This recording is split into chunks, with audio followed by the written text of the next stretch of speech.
Hey guys, this is the mtgnoob here with some Return to Ravnica spoilers.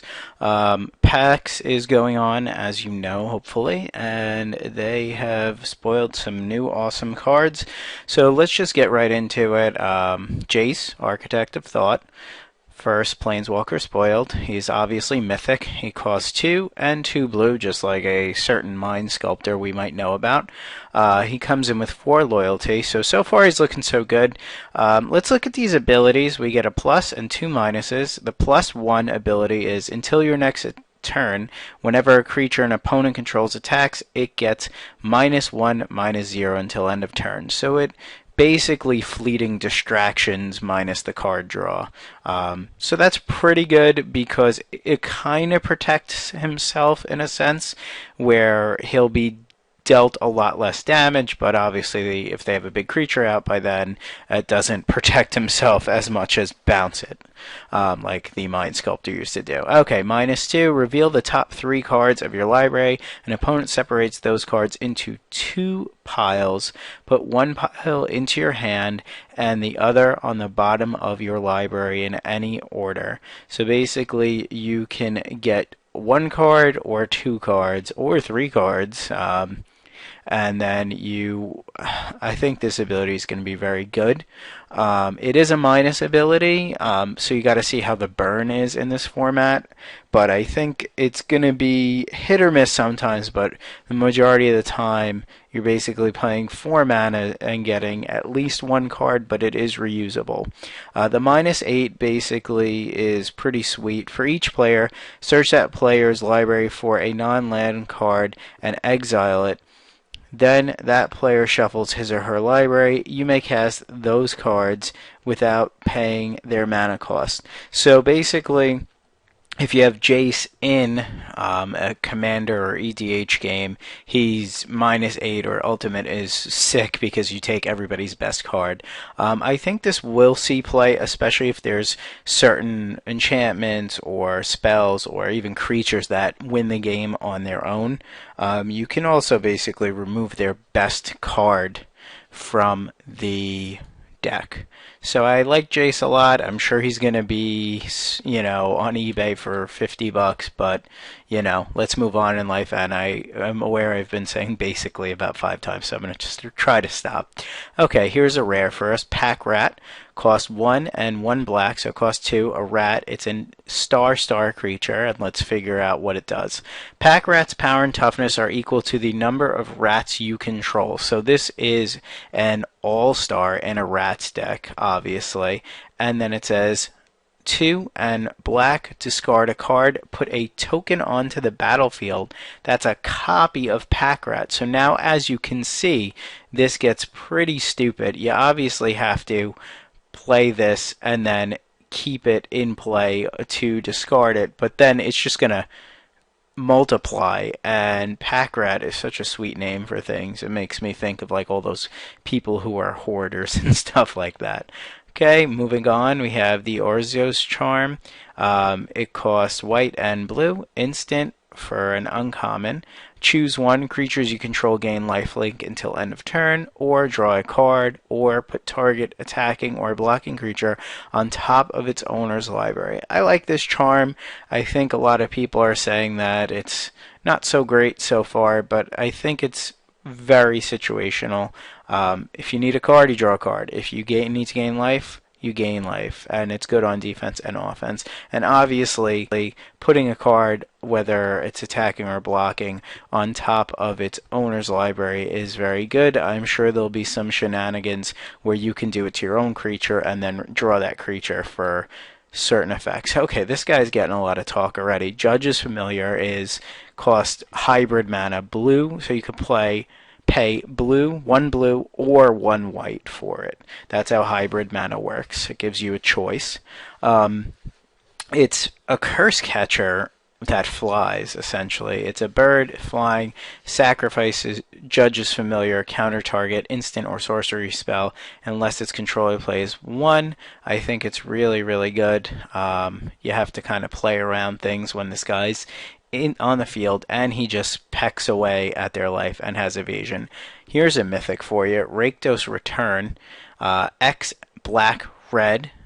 It's mythic for a sorcery, but its effect is pretty sweet. Rikos Return deals X damage to target opponent. So you're basically fireballing their head right away.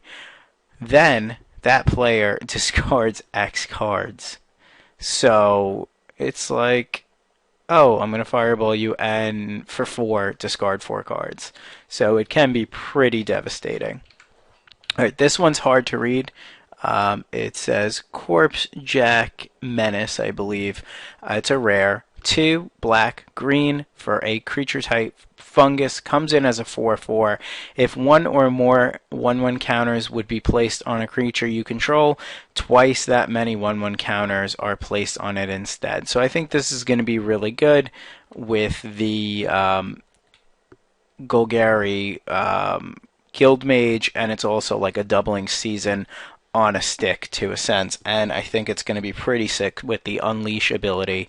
So you play this guy, and then you play an Unleash guy, and he comes in with a 1/1 counter, but now he'll come in with 2 1/1 counters. Okay, here's the $1,000,000 question everybody's been waiting to be answered. Will the shocklands be reprinted? And the survey says yes. So thank goodness your wallets are saved. Hollow Fountain, Plains Island, so it's basic for both. That means I probably should go buy those Lilianas I was going to buy. It's when it comes into play, you can pay 2 life. If you do, it comes into play untapped. This is fetchable with an Evolving Wilds, fetch land. It's fetchable with Liliana and all this other good stuff. Okay, same for Overgrown Tomb. This is the black and green version of this. There are, I believe, 10 of these in existence. I think 5 are coming out in this set. I could be wrong. Somebody help me out there. Okay, let's go to Fencing Ace. This is an uncommon for a 1/1 double strike that costs 1 and white, and it is a human soldier, so it has relevant creature types. So these guys are really sick if you can put an enchantment like a Rancor on him or an equipment. He gets like really, really nasty very fast. Right, Gutter Snipe costs 2 and a red. Whenever you cast an instant or sorcery spell, Gutter Snipe deals 2 damage to each opponent. I think this guy is pretty insane. He's uncommon. He fits the goblin curve really well. So now I cast a shock and I deal 4 damage to you for 1 mana. He's a 2/2, so he's a grizzly bear. He has relevant toughness. It's not like he could be picked off with a tragic slip or a gut shot or anything like that. But I like this guy a lot. Okay, here's a rare with Unleash. Carnival Hellsteed is Rakdos. He costs 4 black red, so he costs 6 for a Nightmare Horse, which is very scary. He comes in as a 5/4 and has First Strike and Haste, but he also has Unleash. So he can come in as a 6/5 that does not, or that is not able to block as long as it has a 1/1 counter on it. So he can be really, really aggressive or a really awesome blocker because he has First Strike, and he comes out with Haste. Here's an artifact for us. Chromatic Lantern. It's a rare, costs 3. Lands you control have add 1 mana of any color to your mana pool. So I could see this being an awesome card in control, and I think the rarity is fitting. And it also taps for 1 mana of any color, and add that to your mana pool. So the ability to make all your lands tap for any color in a format really opens up the control player's arsenal. Okay, here's a creature. The picture wasn't working at the moment, so I apologize for that. There's a few of these like that coming up. Wayfaring Temple. It's a rare. It costs 1 green and white, so Silencia. I think it just said silence in Spanish. So, yeah, I don't know. It's the white-green one. Creature type Elemental. Wayfaring Temple's power and toughness are equal to the number of creatures you control.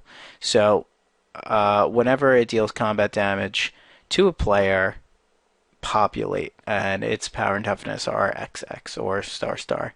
So this is pretty crazy, and it can, do all sorts of crazy things with the populate mechanic. Okay, here's another one, Hypersonic Dragon. It is a rare for a flying haste dragon that costs 3 and blue-red, so costs 5. You may cast sorcery spells as though they had flash. So not only do you get a flying hasty dragon for 5 mana, but you're able to now just ignore the rules of sorceries. So there's nothing wrong with that. Remember Teferi, who let you do that as well. Well, now you have a much better and easier cost Teferi. Okay, and then finally, Nivix Guildmage. You have a blue and a red, and it's a human wizard, and you get to draw and discard a card, and copy target instant or sorcery spell you control. You may choose new targets for that copy. It's pretty sweet. It is a 2/2, and I'm going to get you the activation cost. Sorry about that. Okay, so let's rewind this one. So Nivix Guildmage, blue and red for uncommon, creature, human wizard. For 1 blue and red, you get to use the Desolated Lighthouse ability, draw a card, then discard a card. For the 2 blue and red, you get to copy target instant or sorcery you control.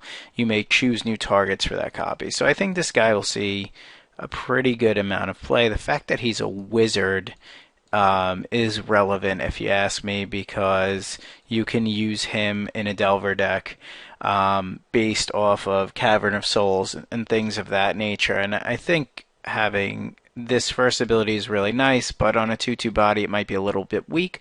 But being able to copy target instant or sorcery spells later in the game is really sweet. Okay, we got 2 more for you. Mizzium Mortars, which is a rare, and you pay 1 and a red, so 2 for a sorcery, and then it deals 4 damage to target creature you don't control. So basically you get to kill lots of awesome things. But then you see the overload here costs triple red and 3, so it costs 6, and it says Mizzium Mortars deals 4 damage to each creature you don't control. That's the overload ability. It replaces the word target with each. So it's really good at killing something early. It's great at wiping the board very late. Okay, and finally a land, Grove of the Guardian for a rare land. Tap 1 to your mana, add 1 to your mana pool, 1 colorless, and tap 3 green-white, tap 2 untapped creatures you control, sacrifice this land, put in 8/8 green and white elemental creature token with vigilance onto the battlefield. So this land for 5 mana and an investment of 2 creatures gets you an 8/8 vigilance white-green elemental token. So very sweet. I like all these cards. I think a lot of them will see play. Please check out themtgnoob.com and go and discuss all these awesome spoilers. The source for this video is the PAX party that Wizards of the Coast is having. Thanks for watching.